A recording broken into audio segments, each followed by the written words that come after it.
मंत्र एक बार मेरे साथ दोहराओ। ओम भूर्भुवः स्वः तत्सवितुर्वरेण्यं भर्गो देवस्य धीमहि धियो यो नः प्रचोदयात्। कल आपको बताया गया था दो सूत्र अपने आप को ऊंचा उठाने के लिए।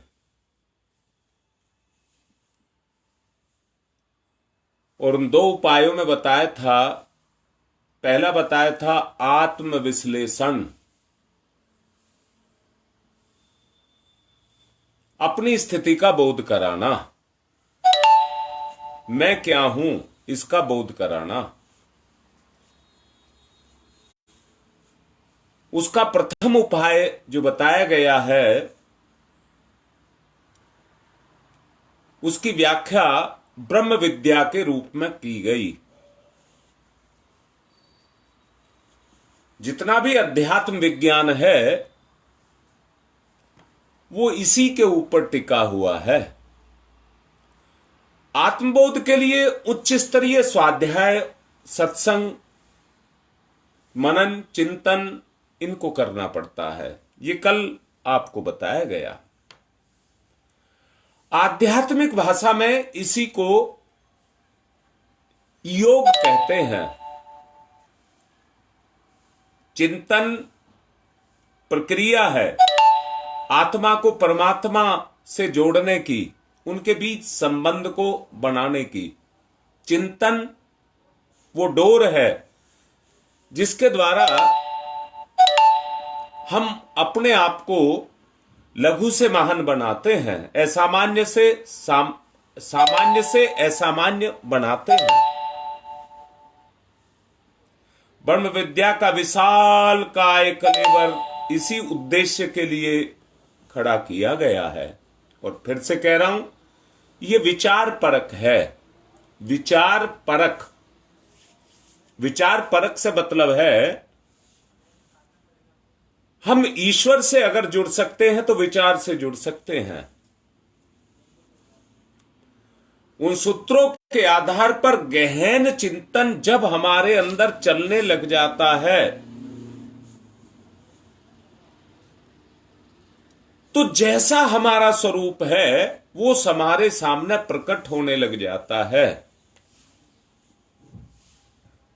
ऊंची अवस्था, ऊंची आत्मीयता, ऊंची अवस्था, ऊंची आत्मीयता। आत्मीयता की संवेदनाओं को अधिक से अधिक व्यापक बनाने का क्रम चलने लग जाता है।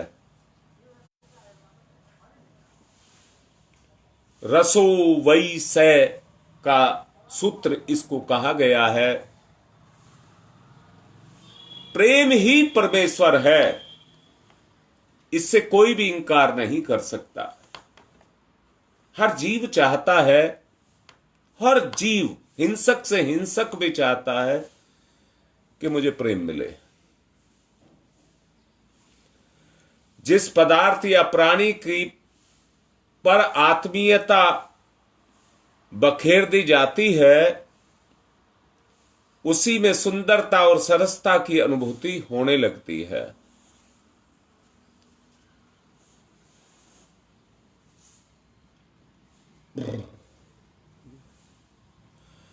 जब उच्च स्तरीय प्रेम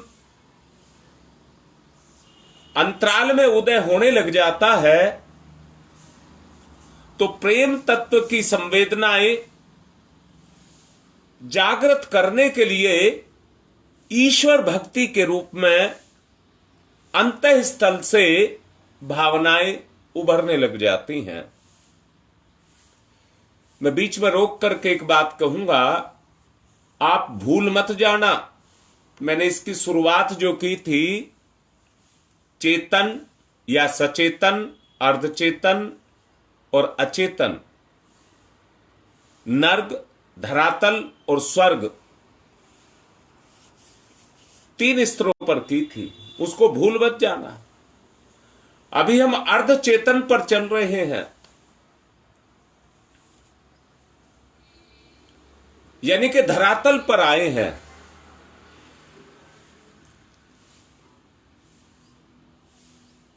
ईश्वर भक्ति के लिए जब भाव उमड़ते हैं तो उन भावों को पूजा के सूत्रों में पिरोया जाता है।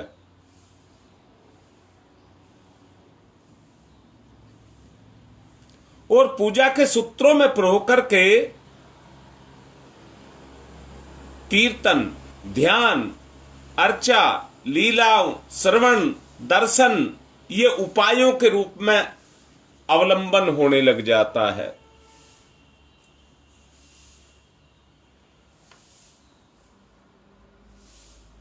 जैसे व्यक्ति सुख से जुड़ा रहना चाहता है, फिर एक अवस्था ऐसी निकल करके आती है,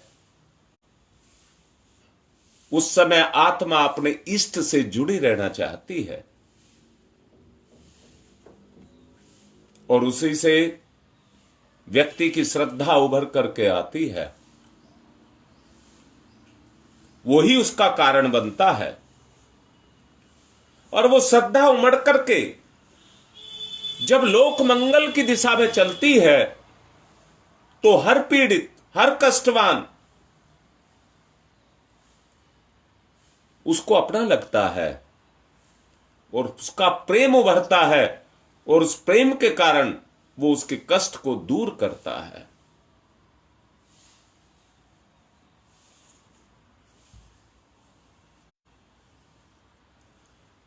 अब मैं ये चाहता हूं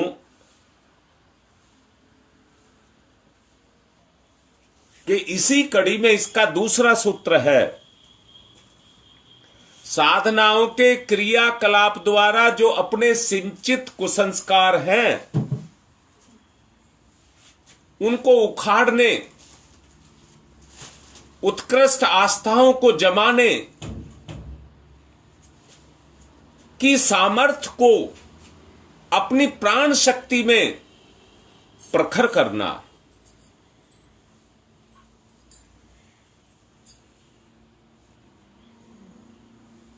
अब मैं इस बात को आपको कल मैंने कहा था कैसे किया जाए, क्या किया जाए, उसके बारे में कल मैंने शुरुआत की थी।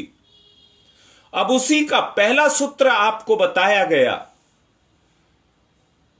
चिंतन से, विचार से, मनन से, भावना से, आस्था से, श्रद्धा से अपने आप को ऊंचा उठाना। वो केवल एक ही चीज पर हो सकता है। पहले ही सूत्र का जिक्र कर रहा हूं, प्रेम की भावना। जिस तरह से बादल ऊपर से बरसते हैं, पूरी धरती को गीली ही नहीं करते हैं, हरियाली से भरते हैं, ऐसी ही आत्मा का बरसात अगर किसी के ऊपर हो जाए तो उस बरसात के जल को पी करके अंतरात्मा अंदर से हरी भरी होकर के, जागृत होकर के बाहर लेकर के आती है।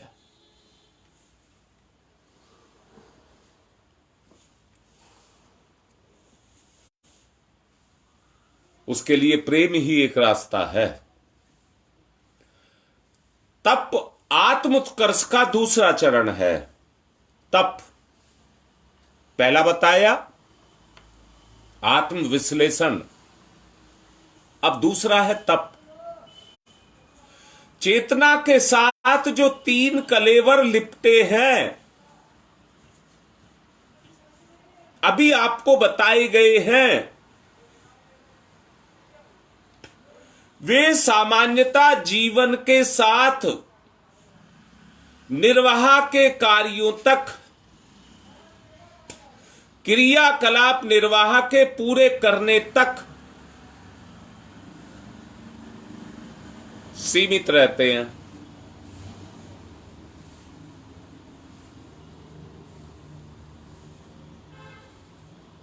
उनके अंतराल में शक्तियां, सिद्धियां, अजस्र भंडार उसके भरे हुए हैं।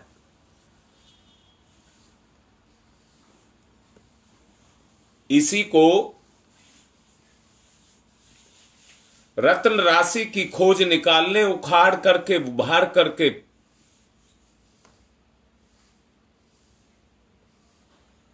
आगे बढ़ाने की प्रक्रिया को किया जाता है। इसी वैज्ञानिक पद्धति का नाम तप है। इसी वैज्ञानिक पद्धति का नाम तप है।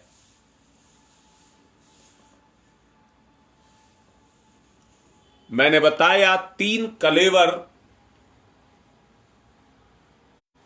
स्थूल, सूक्ष्म और कारण। उन्हीं की 3 शक्तियां आपको बताई, सचेतन, अचेतन, सचेतन, अर्धचेतन और अचेतन। मोटी गतिविधियां शरीर की सबको दिखती हैं। स्थूल शरीर रक्त मांस का बना हुआ है। क्रियाकलाप में और जीवन धारण करने की आवश्यक कार्य पद्धति पूरी करने के लिए ईश्वर ने इसी को निर्मित करके हमको दिया है।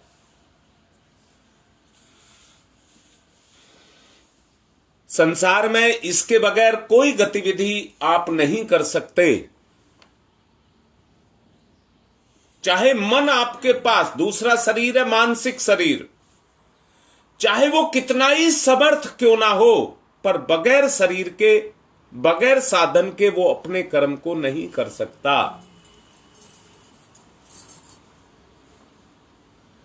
सूक्ष्म शरीर से मन और बुद्धि, ये दोनों मिलकर के विविध तरह के कार्यों को करते हैं। और कारण शरीर भावनाओं का केंद्र है। इच्छाएं, प्रेरणाएं, उमंगे, संवेदनाएं इसी में भरी रहती हैं।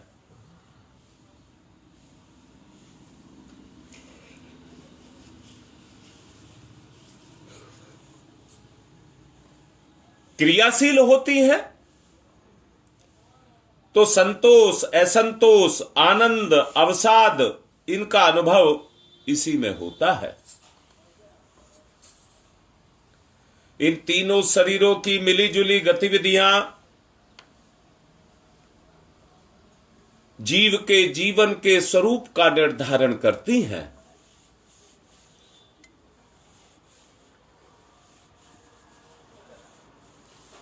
सामान्य बात है ये।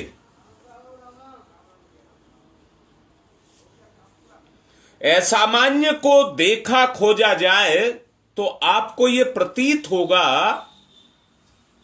शरीर में ओजस्विता, मस्तिष्क की मनस्विता और अंतःकरण की तेजस्विता, ये उसकी सामर्थ्य है। क्या बताई? शरीर पर ओजस्वी हो जाए, तेज झलकने लग जाए, मन मनस्वी हो जाए और अंतःकरण तेज से भर जाए, तो सोच करके देखो आदमी की ताकत कितनी महान होगी। ये चेतनात्मक ऊर्जाएं हैं। अर्थात दोबारा से कह रहा हूं, शरीर ओज से परिपूर्ण हो, मन विचार से परिपूर्ण हो और अंतःकरण तप से परिपूर्ण हो, तेज हो उसमें। जरा सोच करके देखो उस अवस्था को। चेतना की ऊर्जाएं, तरंगे, लहरें स्पंदित होने लग जाएं, ऐसा व्यक्ति उतना ही प्रभावशाली, पराक्रमी और विभूतियों का भंडार होगा। वो उतना ही सम्मान, श्रेय दुनिया से पाएगा। उस ऐसे व्यक्ति का एक तेज होगा, उस तेज के कारण उसका चुंबकत्व, आकर्षण, रिद्धि सिद्धियों में सफलताएं, विभूतियां अनायासी उसको मिलती हुई चली जाएंगी। आप देखते होंगे सामान्य स्थिति में पैदा हुए, गए गुजरे, साधनाओं से काम चलाने वाले व्यक्ति जब भी पग पग पर आने वाले अवरोध, अभाव, संकट और संघर्ष उनका सामना करते हैं तो वो दुस्साहसी बनते हैं, सूरवीर बनते हैं। प्रगति पथ पर एक एक सीढ़ी को पार करते हुए अपनी जीवन की मंजिल पर, जीवन की ऊंचाइयों पर, सफलता की चरम सीमा पर चढ़ते हुए चले जाते हैं। जो चमत्कार के पीछे चुंबकत्व के आधार पर काम करते रहते हैं, वो कुछ नहीं पा पाते, केवल चमक को देख पाते हैं। इतिहास में ऐसे कितने सारे महामानवों की गाथाएं भरी पड़ी हैं जो परिस्थितियों की दृष्टि से गई गुजरी अवस्था में थे, यानी कि अपनी दैनिक दिनचर्या, शरीर की यात्रा पूरी करने में भी समर्थ नहीं थे। पर जब अंदर की विभूतियों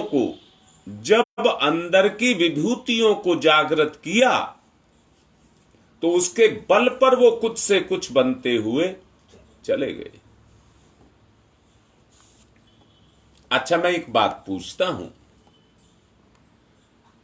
जो ऐसा कर गए वो केवल हमारे लिए प्रेरणा का स्रोत ही तो है।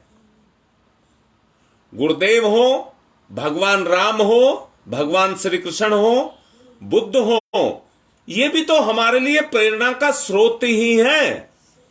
मैं फिर से कह रहा हूं,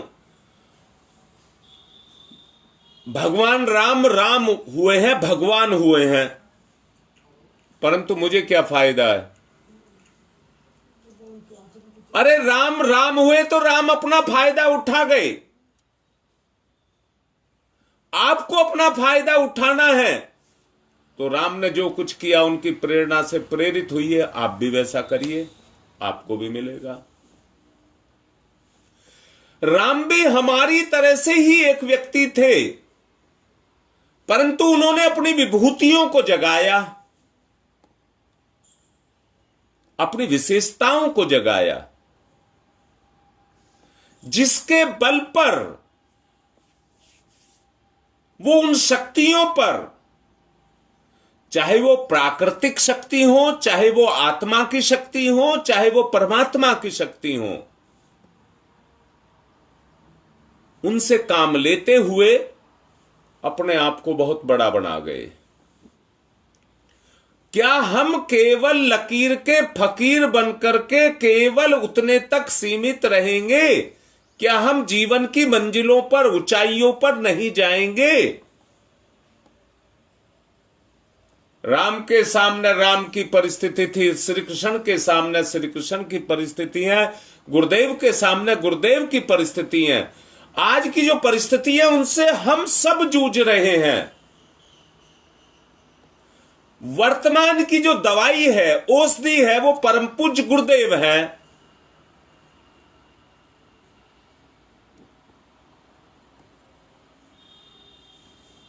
राम कृष्ण द्वापद और त्रेता में हुए,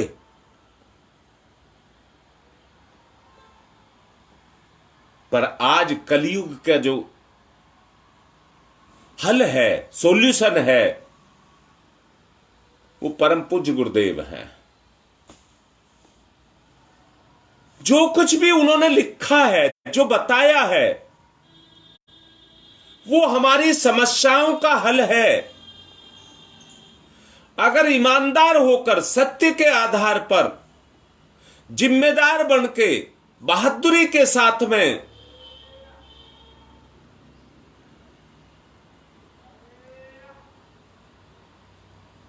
अगर हम आगे बढ़ते जाएं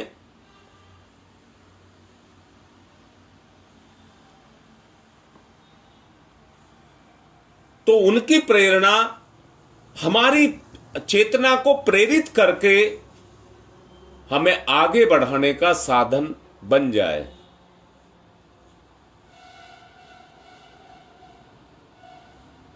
गई गुजरी वाली स्थिति वाले व्यक्ति इसको चमत्कार मानते हैं,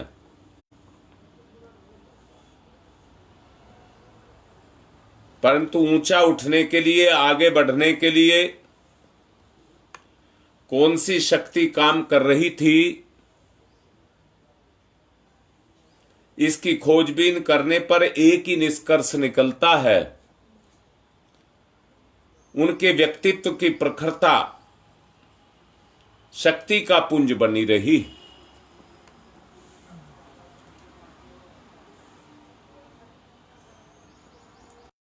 उसी ने स्वल्प साधनों के सहारे उनको महान बनाया। भगवान राम राजा के बेटे थे, अगर वनवास ना होता तो राजकुमार बनकर के, राजा बनकर के रह गए होते, पर उन मुसीबतों के बीच से होकर के गुजरे, उन आदर्शों का, मर्यादाओं का पालन किया तो मर्यादा पुरुषोत्तम बन गए। उन्होंने किसी साधन की, किसी धन दौलत की इच्छा नहीं की, बल्कि आदर्शों की इच्छा की,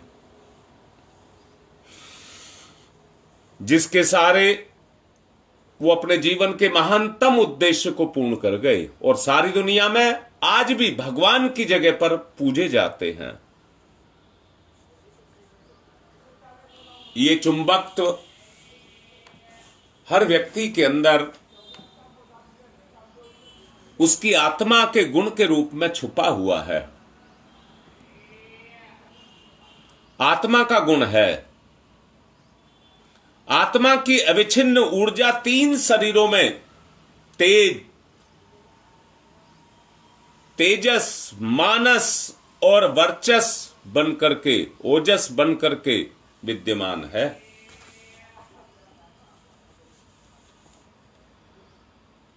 जन्मजात रूप से हर व्यक्ति अपनी क्षमता को लेकर के जन्म लेता है, जो प्रसुप्त स्थिति में पड़ी रहती है। समय के साथ, परिस्थितियों के अनुसार प्रसुप्त स्थिति से उसको बाहर निकालना होता है। जिसके पास पूर्व संग्रह है, उनमें आरंभ से ही उसकी अधिकता पाई जाती है।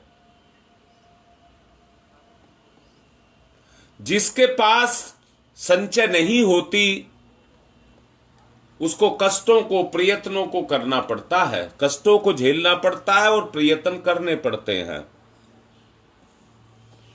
और अपनी चेतना को उभारना होता है।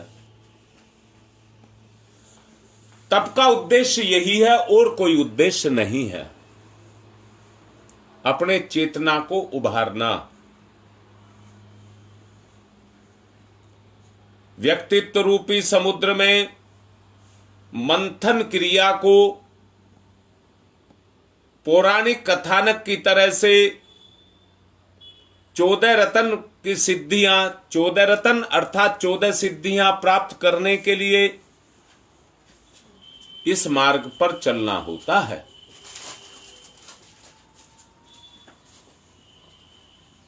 सामान्यतया तप का जो अर्थ लगाते हैं वो गर्म करना लगाते हैं। आग पर गर्म करने से सामान्य वस्तुओं की उपयोगिता बढ़ जाती है। आप जितने प्रकार के भोजन बनाते हैं उन सबको आग पर तपाना पड़ता है, आग पर तपाना पड़ता है। उनकी स्थिति में परिवर्तन आ जाता है।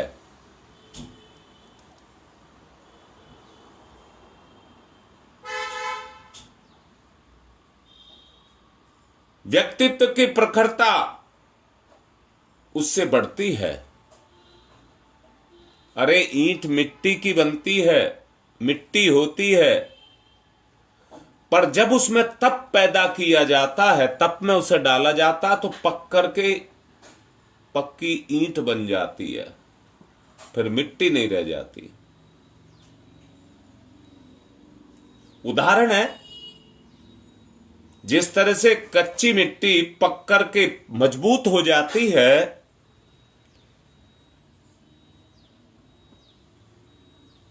उसी तरह से जितनी मजबूत हो जाती है उतनी टिकाऊ हो जाती है। धातुओं को शुद्ध करना और सुदृढ़ बनाने के लिए उन्हें भट्टी में डाल करके तपाया जाता है। पानी को गर्म करने पर जो भाप बनती है, उसकी सामर्थ्य रेलगाड़ी को, टरबाइनों को खींच करके ले जाती है। भस्में और रसायनें अग्नि संस्कारों के द्वारा ही पैदा होती हैं। बारूद में गर्मी पहुंचते के साथ ही भयंकर विस्फोट हो जाता है।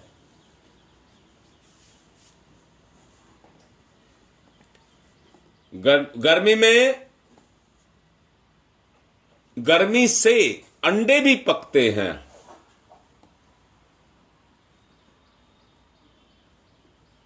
कृमि कीटकों को मारने के लिए आग जलाई जाती है। प्रकाश और शक्ति का वैभव प्रकारांतर से ताप की ही प्रक्रिया के द्वारा प्रकट होता है। बिजली क्या है? ताप का ही एक रूप है। ताप का ही बिजली एक रूप है। अरे जीवन क्या है? आत्म चेतना से तपाया हुआ, गर्म किया हुआ, गर्मी को पाया हुआ स्वरूप ही जीवन है। जीवन की गति को देखने के लिए हाथ पकड़ करके अवस्था को देख करके बताते हैं। अभी तक जीवन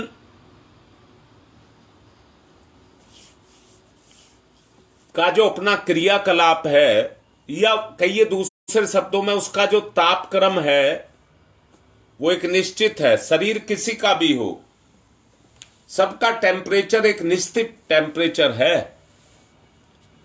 शरीर में भी तभी तक जीवन है जब तक वो तापमान सामान्य बना रहता है, निर्धारित रहता है। पर यदि उसमें परिवर्तन आता है तो जीवन की स्थिति में भी परिवर्तन आ जाता है। जरा सा टेम्परेचर बढ़ जाए, 98 डिग्री टेम्परेचर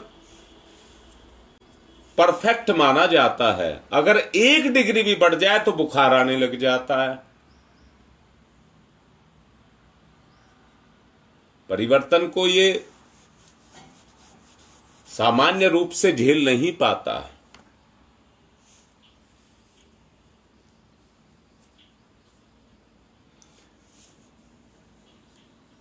जब तक तापमान नियत मात्रा में बना रहता है, तब तक प्रक्रिया ठीक चलती है। अगर तापमान गिरता है तो निष्क्रियता आती है।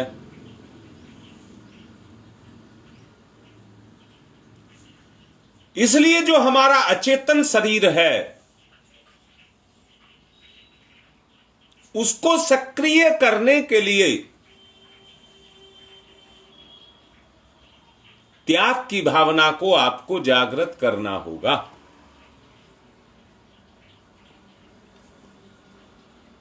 जितना त्याग उभरता जाएगा उतना ही आपके जीवन में, मैं फिर से कहूंगा, देखिए यहां एक बात कह रहा हूं, बोझ मान करके जीवन को जिया जाए तो गधा भी अपने जीवन को जीता है,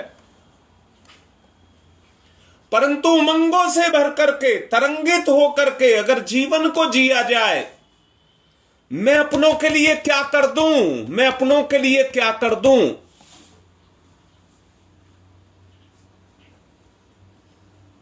जब ये स्थिति उभर करके आती है तो अंदर की कर्तव्य भावना, हृदय का प्रेम जग करके आता है।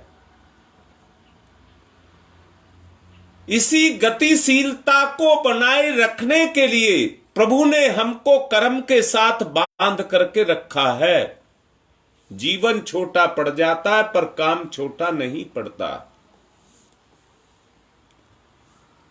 आप किसी को जितना मर्जी प्यार देते जाइए, देते जाइए, देते जाइए, उसका स्वरूप बढ़ने लग जाएगा। जैसे वस्तु को गर्म करने से उसका टेम्परेचर बढ़ता चला जाता है,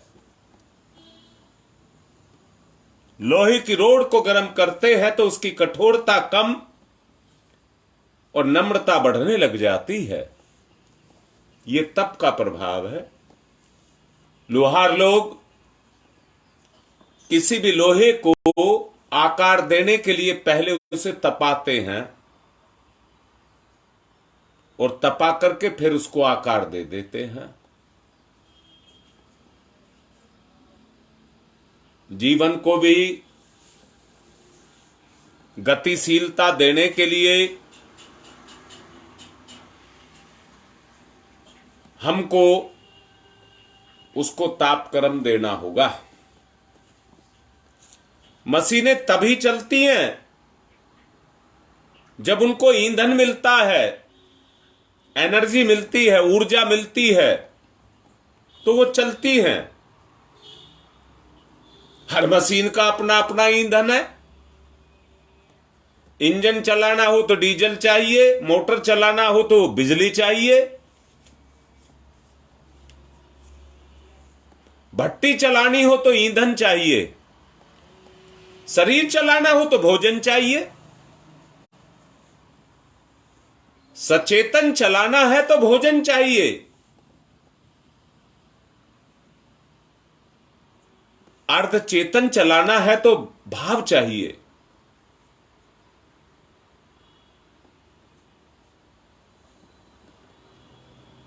तेल, कोयला, भाप, गैस, ये तरह तरह के ईंधन हैं। परंतु बात को देखना, तेल में आग है पर आग के बगैर प्रकट नहीं होती, कोयले में आग है पर आग के बगैर प्रकट नहीं होती, गैस में आग है पर नहीं प्रकट होती, तो अग्नि भी चाहिए।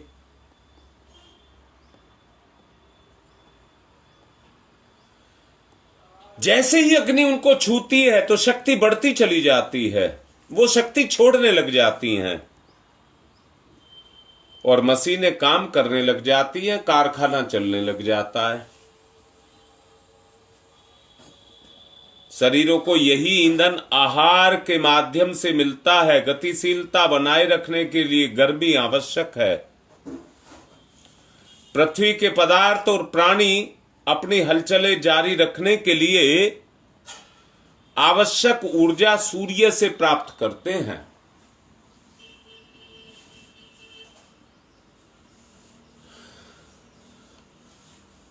व्यक्तित्व के अनेक घटकों और परतों को आवश्यक ताप के द्वारा उत्तेजित किया जा सकता है।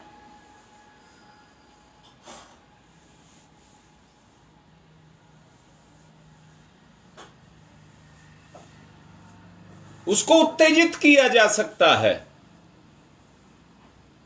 जैसे मैंने कहा, ईंधन के अंदर छुपी हुई गर्मी को भी उत्तेजित करके ही क्रियाशील करते हैं।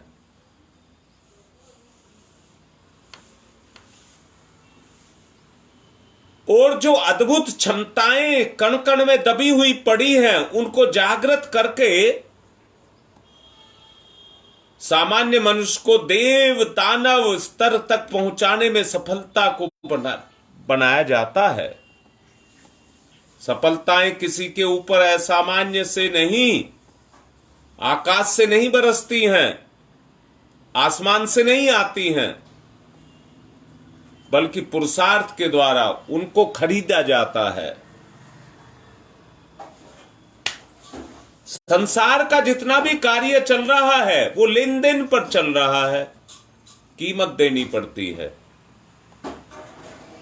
पुरुषार्थ को सही दिशा में, सही मात्रा में नियोजित करने की कुशलता तपश्चर्या कहलाती है।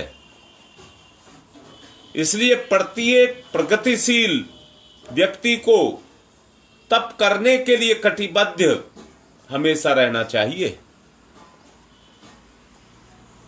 भौतिक उद्देश्यों की पूर्ति के लिए भौतिक स्तर के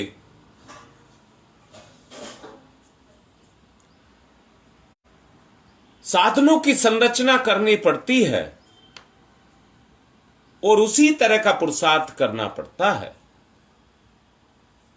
परंतु आत्मिक स्तर पर ऊंचा उठने के लिए जितने साधन बनते हैं वो आत्मा के गुण के रूप में होते हैं। उतनी ही आत्मीयता व्यक्ति के अंदर, जीव के अंदर प्रकट होती हुई चली जाती है। प्रत्येक साधक को तप पुरुषार्थ करने पड़ते हैं और उसी के फलस्वरूप अनुदान, वरदान महत्वपूर्ण प्रतिक्रिया के रूप में मिलते चले जाते हैं। मान्यता देवी देवताओं के रूप में, मनुहार के रूप में, मंत्र तंत्र के रूप में प्रकट की गई है, परंतु वो कल्पनाएं हैं, यथार्थ नहीं।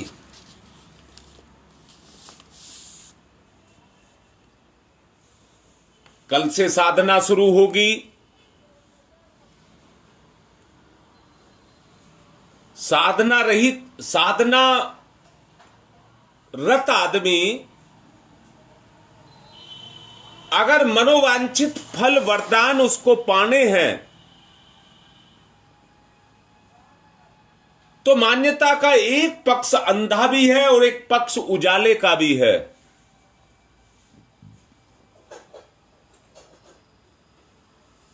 अंधा पक्ष यह है कि देवी देवताओं के पास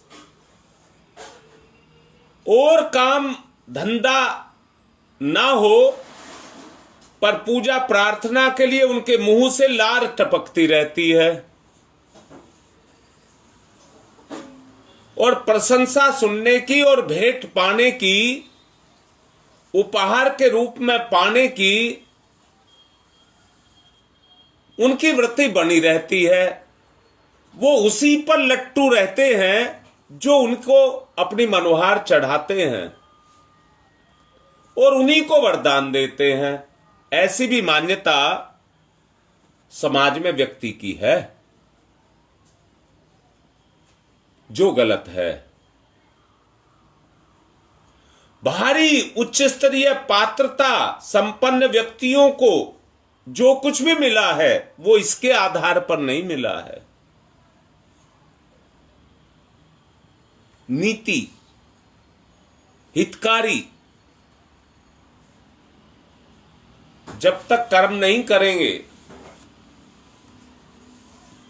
तब तक कुछ मिलने वाला नहीं है। अगर हमारी मान्यता केवल इतनी ही रहती है कि कल से नवरात्रे शुरू हो रहे हैं, जिस ढर्रे पर हम करते रहे उसी पर चलते रहेंगे तो वैसे ही रहेंगे। हमें तप करना होगा,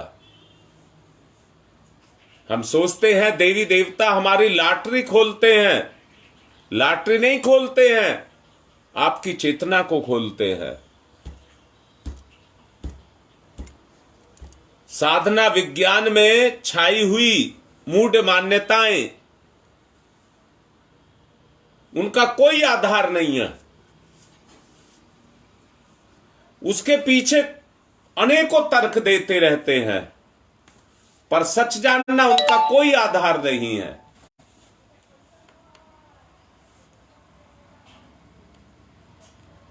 उसका एक उजाला पक्ष भी है जो प्रकाश से ओतप्रोत है, हमें उसका साधन बनाना पड़ेगा। कल आप लोग कलश, दीपक, पूजन की सामग्री, इन सब का इंतजाम करके रखना। इस समय यानी कि 7:40 और 45 के बीच में हम शुरुआत करेंगे। कलश स्थापना, देव पूजन और संकल्प की।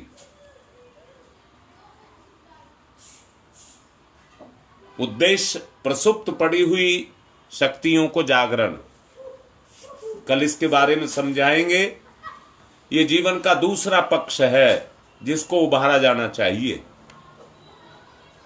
समय पूरा हो चुका है, इसलिए आज की बात को विराम दे रहे हैं। कल की तैयारी के लिए आपको बोल दिया है। प्रवचन में आज जो कुछ भी और कल भी जो समझाया गया था उसको दोबारा से सुन लें या सोचें उस पर। कल फिर इस बारे में बताया जाएगा तप के द्वारा कैसे हम अपनी शक्ति को उभारें। आज की बात संपन्न।